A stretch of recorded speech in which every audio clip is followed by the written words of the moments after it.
ஸ்ரீ சபரிமலை அப்பனுக்கும் ஸ்ரீ குருவாயூரப்பனுக்கும் ஜெய மங்களம் நித்யா சுபமங்களம். சபரிமலையில் உறையும் தெய்வத்திற்கும் குருவாயூரில் உறையும் தெய்வத்திற்கும் ஜெய மங்களம் நித்யா சுபமங்களம்.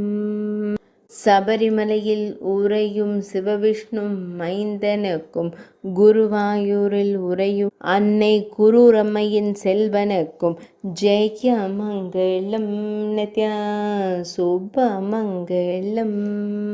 சபரிமலையில் ஆலயம் கொண்டருள்வதற்கும் குரு மற்றும் வாயு பிரதிஷ்டை செய்த இடத்தில் ஆலயம் கொண்டருள்வதற்கும் ஜெய மங்களம் நித்யா சுபமங்களம். கேரள தேசத்தில் உறைவதற்கும் மலை நாட்டில் அருள்வதற்கும் ஜெய மங்களம் நித்யா சுபமங்களம்.